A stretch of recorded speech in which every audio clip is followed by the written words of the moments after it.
The following is brought to you by Beauty Schools Directory.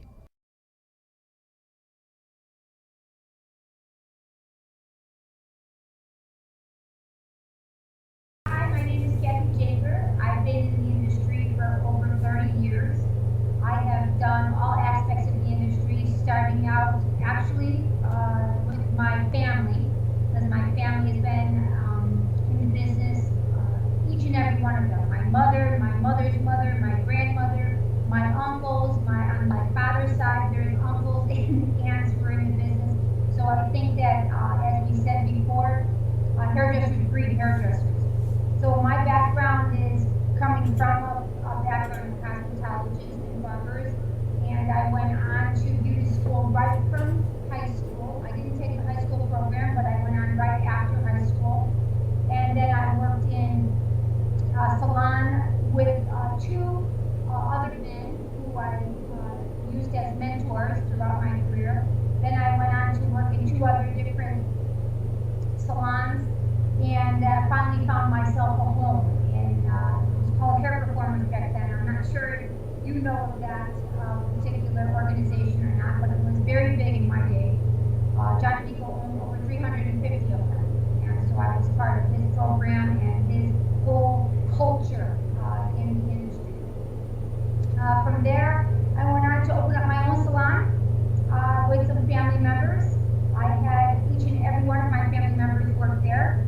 That didn't quite work out, so we kept moving on, and then I went and worked into another hair performer salon, and then I worked for him as an educator, as well as I went on to work for Zolos and Sensions as an educator for about 7 to 10 years. Then from there, I developed my own business. I have a business that is in a salon suite, and I've been working there for the past 17 years. Throughout the journey, I then went on to get my teaching degree to be an educator for beauty schools. I worked there for about 2 years at Paul Mitchell. It was a trendsetter that turned into the Paul Mitchell Partner School. And then I realized that I still had way too much energy to educate in that fashion. So from my experience of working there, I ended up going back to school because I was able to write, and I went to school for communication and journalism, and then I wound up writing a book for our industry, and that's where As the Chair Turns started. And from there, I developed 5 signature classes. I represent each one of the segments of our industry. I host a class for salons, students, teachers, as well as beauty professionals and seasoned professionals. So now I go around the country and I teach all different ways on how to build your business, perform on a suit set.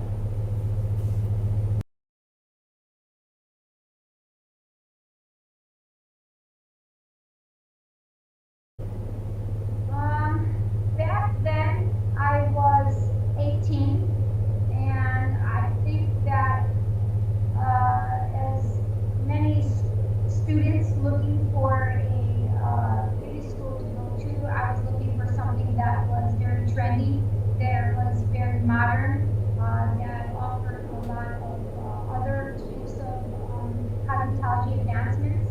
So I think I chose it for that reason. He was, at that time, John Nico was one of the biggest industry icons, and his school was very reputable and highly respected, and I chose it for that.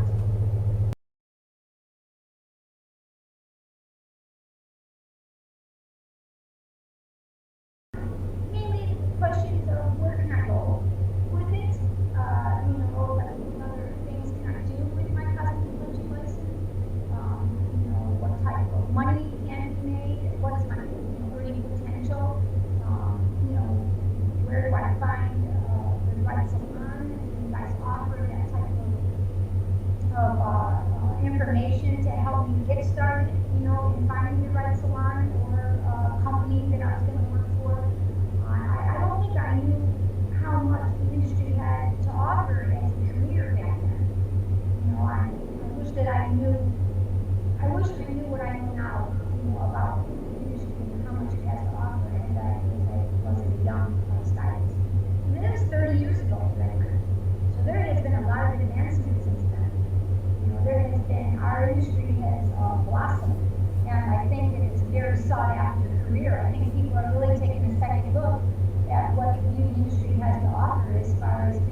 flexible, as being a good income, as far as being a really fun, great job, a happy position to go to every day. I don't think we seen it like that back then. So there's much bigger eyes on it, and I think that people place a little bit more respect and value on a cosmetologist today than they ever did before. It's about time too. I think I was young and didn't, my questions today would be much different than they were then. I think when you're 18, I think your thoughts are on to make sure that it was cool, that it was a very cool school. I think that I was looking for progression to make sure that it wasn't just an old-fashioned type of beauty school, that I was going to be able to take my knowledge and be able to utilize it. So I think I was looking for progression, and I think that I didn't have enough. I don't think I had enough knowledge in that area to choose any otherwise. Just as a young girl. Today it would be different, but yet some of it would still be the same. I would be looking for progression, but I would probably ask a lot more educated questions.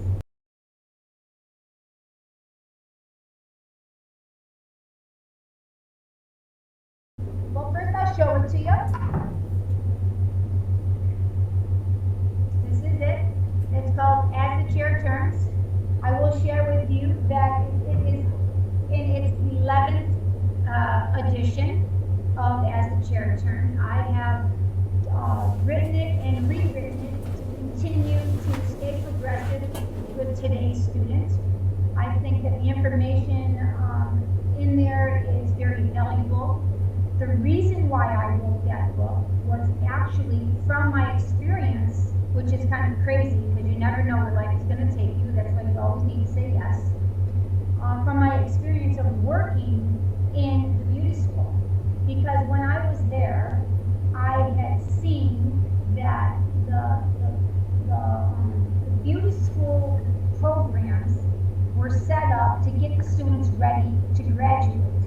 Okay, that was the purpose of them, to educate them, to get them to take their state boards.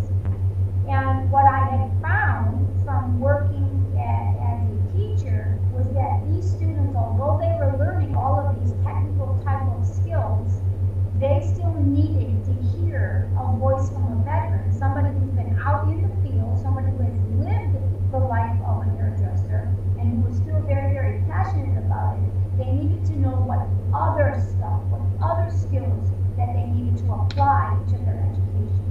So that's what inspired me to write the book. From my experience of going back to school and writing, I always had written for our industry in different formats, online,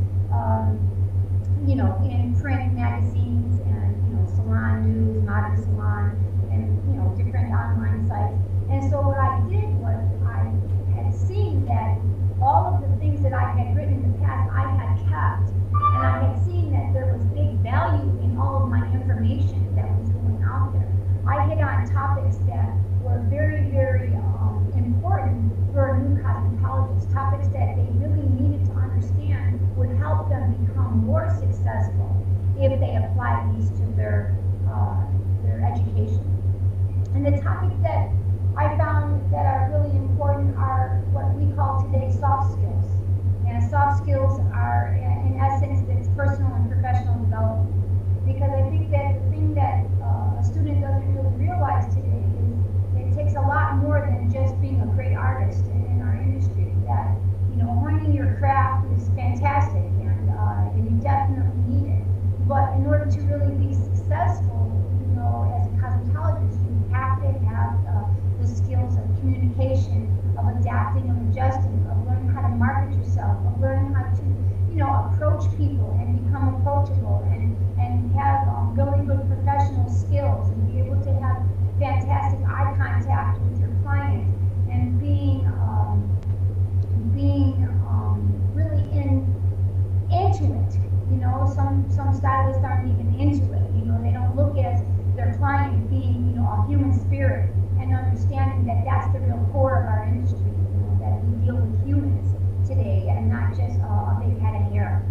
That the reason why a client will come back to you is not so much that you did a fantastic job on their hair, because our industry now is getting immensely competitive. There's a lot of people getting in our industry. So what's going to set you apart is the experience that you give them. It's how you make somebody feel. And that's way more important than how you make somebody look. It is. It's way more important. When somebody walks away better than the way that they came in, you did a good job. You did a good job. You can feel good about yourself. So that's where the book, came to be. It was, to me, I saw it as a huge need.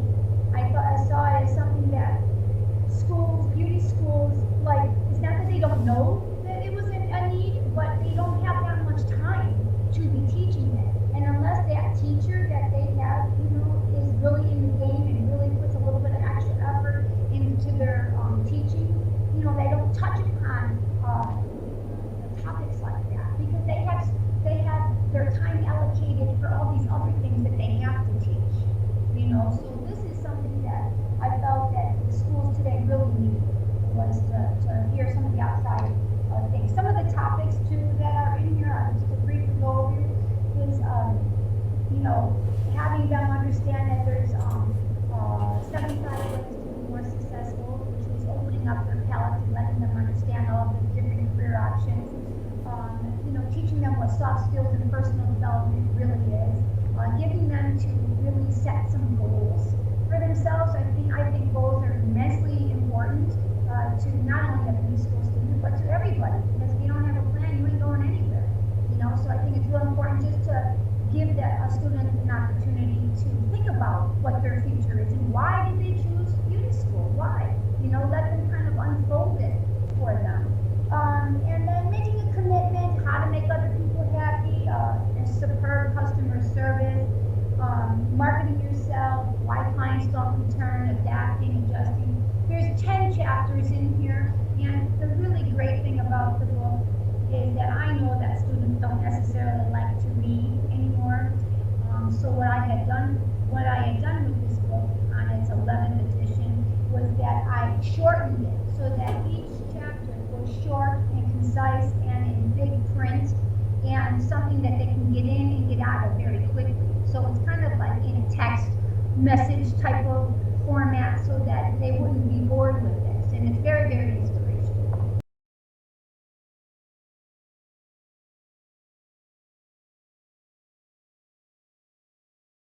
This message was brought to you by Beauty Schools Directory.